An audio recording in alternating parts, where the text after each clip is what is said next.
Elle est peut-être dans votre cuisine en ce moment. Sur l'étagère des épices, entre le thym et le cumin, une petite feuille séchée, rigide, d'un vert sombre tirant vers le brun. Vous la glissez dans vos soupes, vos ragoûts, vos sauces mijotées, et vous l'enlevez avant de servir, sans y penser davantage. Le laurier. Ce que vous ne savez peut-être pas, c'est que cette feuille banale fait l'objet d'études cliniques sérieuses, que ses composés actifs ont été mesurés dans le sang de patients, que des chercheurs s'y intéressent pour ses effets sur la glycémie, sur l'inflammation, sur la sensibilité à l'insuline. Pas parce que c'est un remède miracle, mais parce que les plantes, utilisées avec discernement, peuvent être de vrais alliés d'une biologie qui vieillit. Et le laurier n'est pas seul.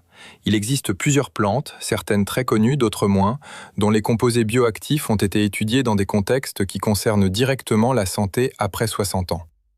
L'inflammation articulaire, la régulation glycémique, la qualité du sommeil, la protection vasculaire, la santé de la peau. Je suis le docteur Julien Mercier, médecin spécialisé dans la prévention, la vitalité et la longévité après 50 ans. Et aujourd'hui, je veux vous parler de 5 plantes que vous pouvez infuser, avec leurs mécanismes biologiques réels, les données disponibles honnêtement présentées et les précautions qui s'imposent. Parce que la phytothérapie mérite mieux que des promesses exagérées. Elle mérite d'être expliquée correctement. Avant d'entrer dans les plantes elles-mêmes, je veux vous donner un cadre de lecture essentiel. Quand on parle de plantes médicinales et de santé, il existe un spectre de preuves scientifiques très large. À une extrémité, vous avez des plantes qui ont fait l'objet d'essais cliniques randomisés de qualité avec des résultats répliqués dans plusieurs pays. À l'autre extrémité, vous avez des plantes utilisées depuis des siècles dans des traditions médicales, mais dont les effets n'ont pas encore été rigoureusement testés chez l'humain. La plupart des plantes se situent quelque part entre les deux, avec des études préliminaires encourageantes, des mécanismes biologiques plausibles, mais des données insuffisantes pour des recommandations définitives. Je vais vous dire clairement, pour chaque plante, où elle se situe sur ce spectre. Parce qu'une étude à montrer ne signifie pas « c'est prouvé ». Et parce que vous méritez de savoir ce qui est solide, ce qui est prometteur et ce qui reste à démontrer. Un point de sécurité important avant de commencer, les plantes sont biologiquement actives. Elles ne sont pas anodines par définition parce qu'elles sont naturelles. Certaines interagissent avec des médicaments, anticoagulants, hypoglycémiants, antihypertenseurs. Si vous prenez un traitement régulier, mentionnez à votre médecin ou à votre pharmacien les plantes que vous envisagez d'utiliser régulièrement. C'est une précaution simple qui peut prévenir des interactions non souhaitées. Première plante, la feuille d'olivier.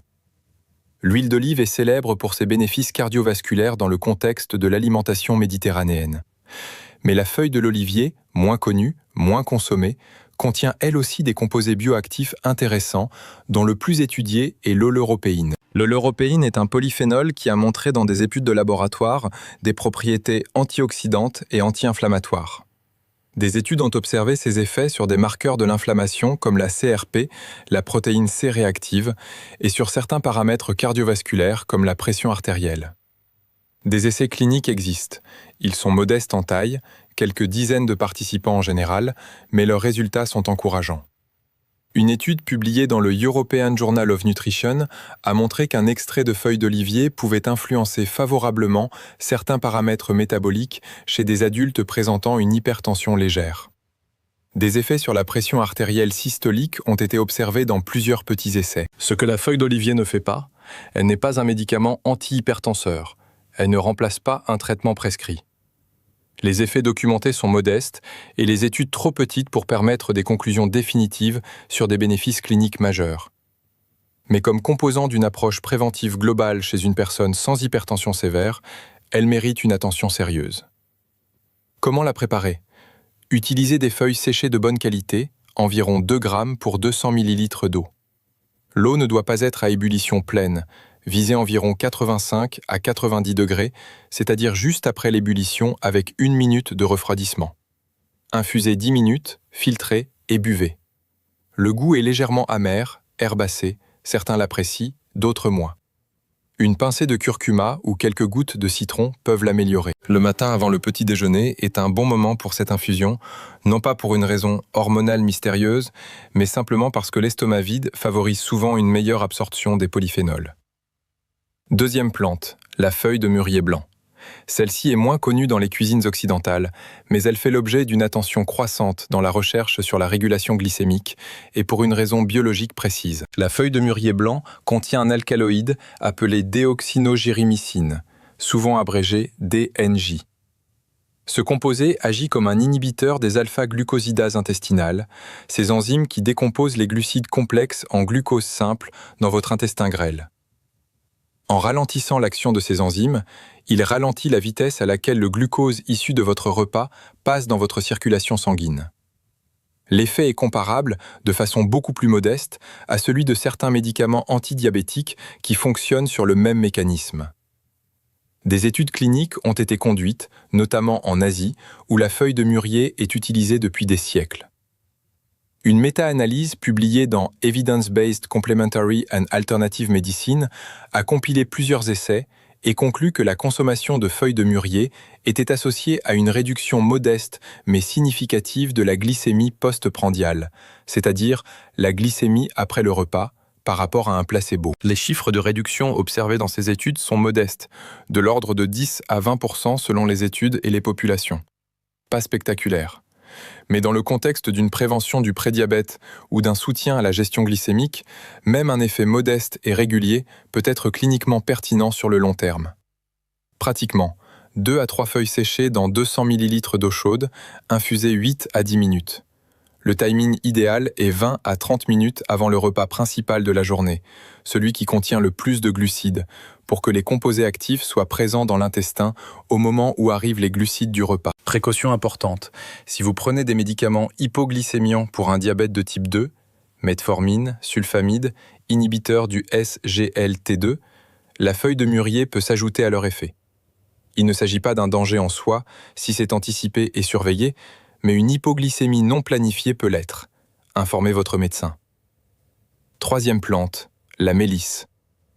La mélisse, Melissa officinalis, est une plante de la famille des Lamiacées, cousine de la menthe, dont les feuilles ont une odeur légèrement citronnée caractéristique.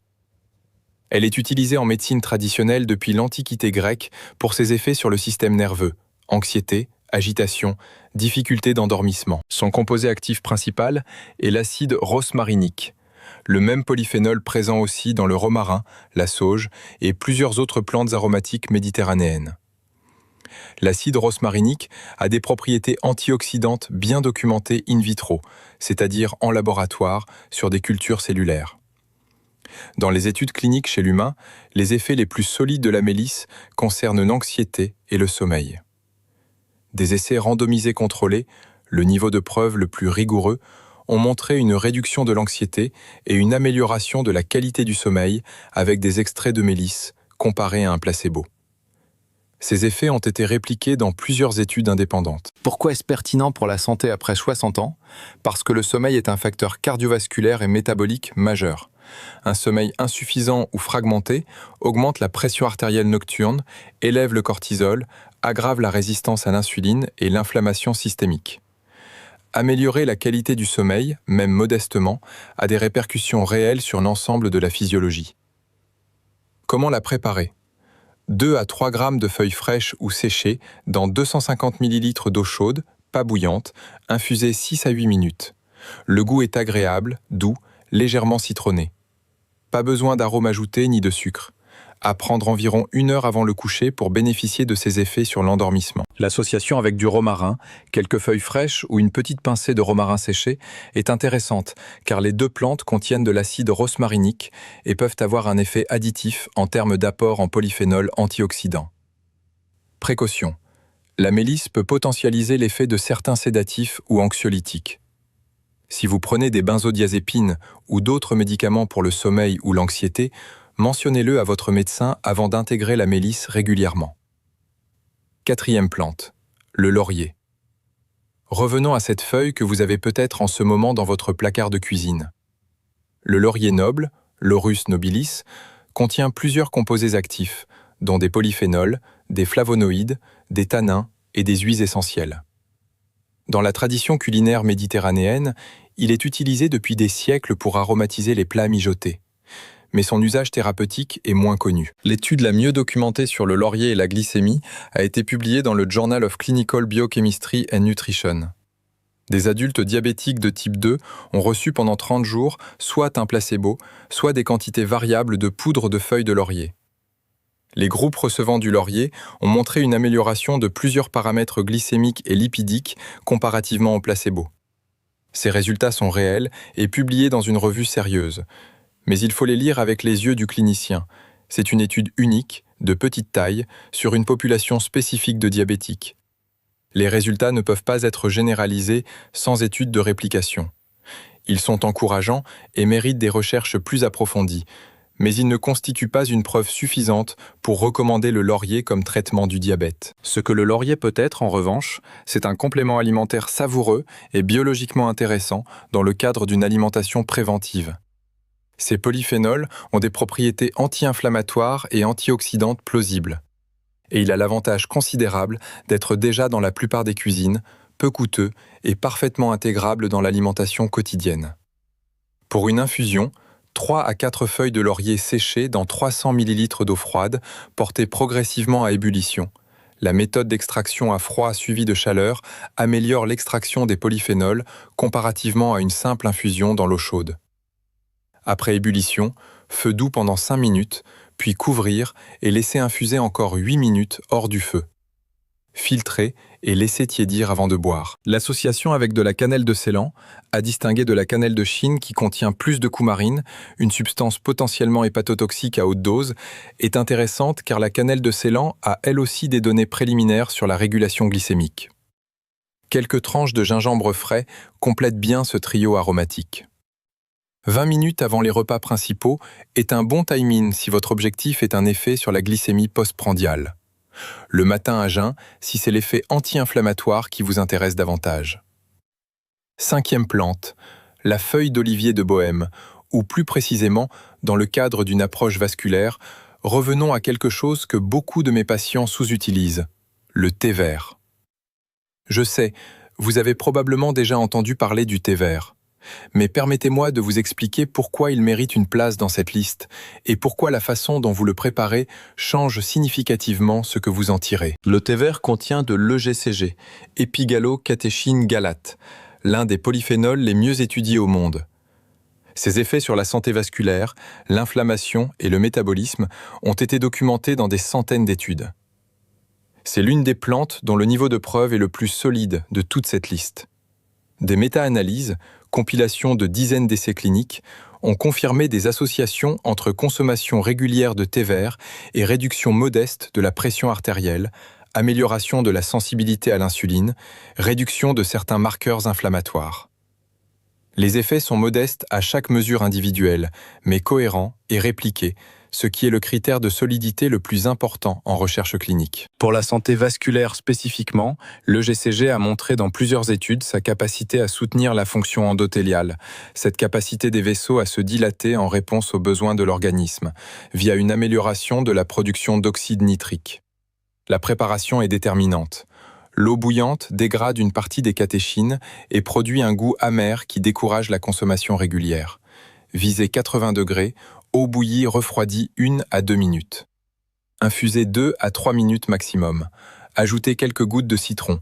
La vitamine C stabilise les catéchines et en améliore l'absorption intestinale. Le matcha, feuille de thé vert entière réduite en poudre, offre une concentration plus élevée en EGCG car on consomme l'intégralité de la feuille plutôt qu'une infusion.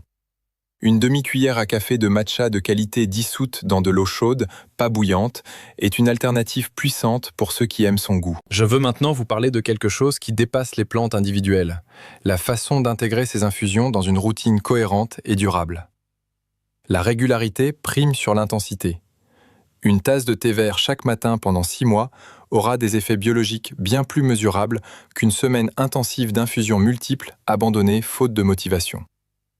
La plupart des études sur les plantes médicinales documentent des effets qui apparaissent après plusieurs semaines de consommation régulière, pas après quelques jours. La qualité des matières premières compte. Les plantes séchées perdent leurs composés actifs avec le temps et dans des conditions de stockage inadéquates. Chaleur, lumière, humidité. Conservez-les dans des contenants hermétiques, à l'abri de la lumière. Préférez des sources fiables, idéalement avec une traçabilité claire. Le biologique n'est pas une garantie absolue, mais réduit le risque de résidus de pesticides dans des plantes destinées à être consommées régulièrement. Les associations peuvent créer des synergies réelles. Le poivre noir, grâce à la pipérine qu'il contient, améliore l'absorption de nombreux polyphénols, dont la curcumine et plusieurs polyphénols du thé. Le citron améliore la stabilité et l'absorption des catéchines du thé vert. Le gingembre associé au laurier crée un profil anti-inflammatoire riche. Ces associations ne sont pas du marketing, elles reposent sur des mécanismes biochimiques documentés. Un rituel matinal simple pourrait ressembler à ceci. Thé vert avec citron et éventuellement un peu de curcuma et de poivre noir pris avant le petit déjeuner. Une infusion de mûrier 20 minutes avant de déjeuner si la glycémie postprandiale est votre préoccupation. Une tisane de mélisse en soirée si le sommeil est difficile. Des feuilles de laurier intégrées dans la cuisine quotidienne. Et des feuilles d'olivier en cure ponctuelle si vous souhaitez explorer ce terrain. Je veux terminer par quelque chose d'important sur la relation entre médecine conventionnelle et phytothérapie, parce que c'est un sujet où les extrêmes des deux côtés desservent les patients. D'un côté, il y a ceux qui rejettent toute plante médicinale au motif que c'est du charlatanisme, oubliant que de nombreux médicaments modernes sont issus de composés végétaux ou en sont des analogues synthétiques.